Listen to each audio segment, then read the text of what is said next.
Hi folks, this is the Crenova C100E 720p HD home surveillance IP camera that has Wi-Fi enabled. It also has things like motion alarm and night vision and other things.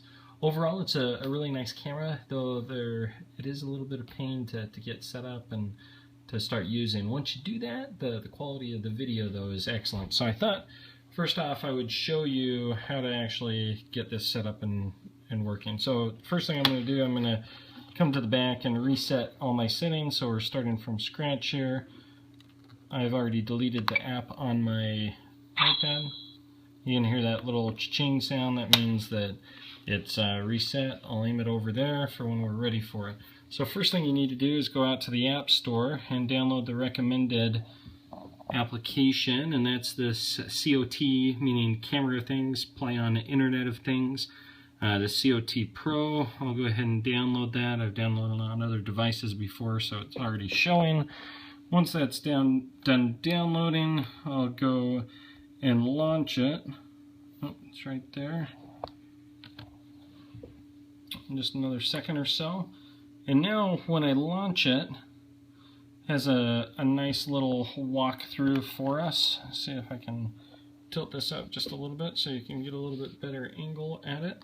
I'm just going to go ahead and skip that. You can hear that our camera has booted and now is searching for a signal. Just as beep, beep, beep, etc.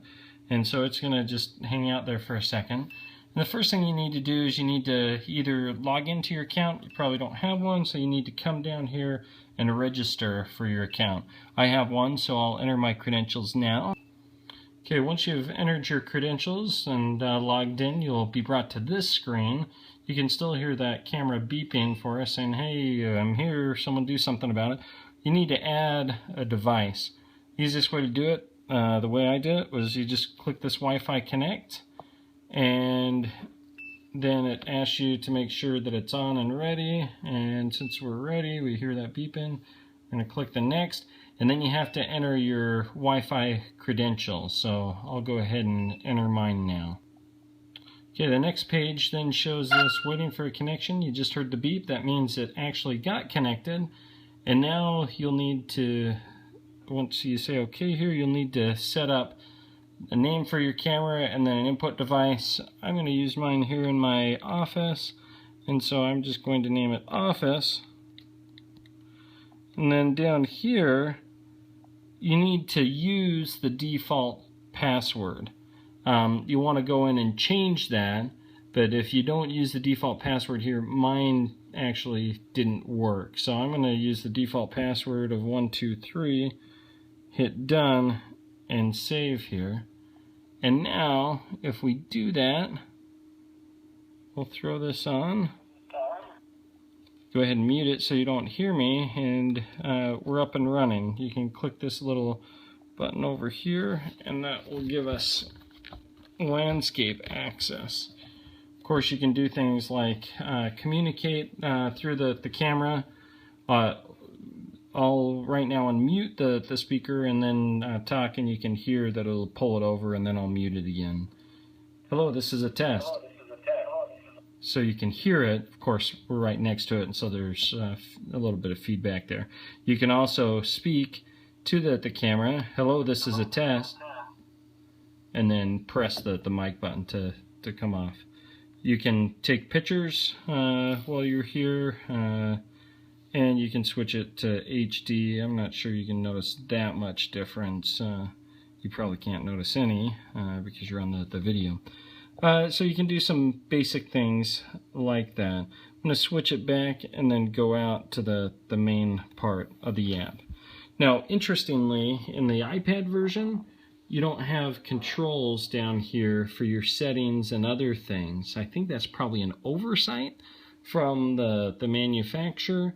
You get some other things like if you have playback, or you could look at your snapshots. You can see what you have there, some alarms and other things, but those are just kind of basic settings for the actual feed, and then you can see that. So that's basically it. I've connected over LTE.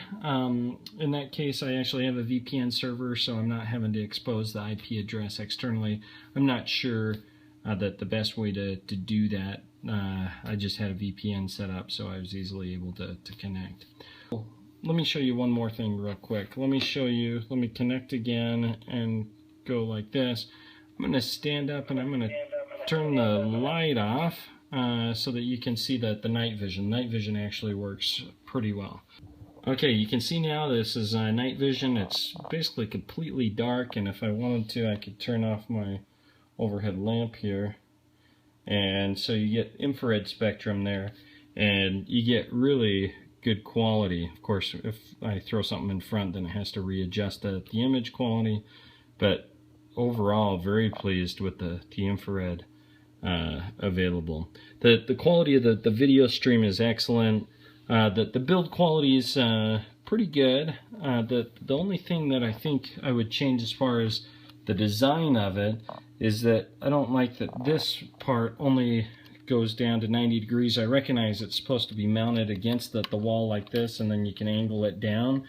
Well, a lot of my applications I just want it sitting, and if I have it up on a shelf, I actually want it to be tilted a little bit more, so I find I'm having to prop things up in the back. Besides that, the motion detection works pretty good. It can store things, record directly onto the TF card there.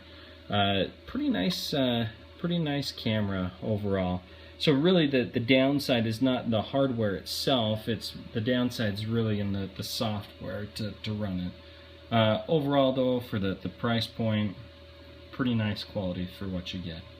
Hope this video helps. I recognize it's a little long, but I know some of you have struggled with actually setting it up, so best to you. Thanks.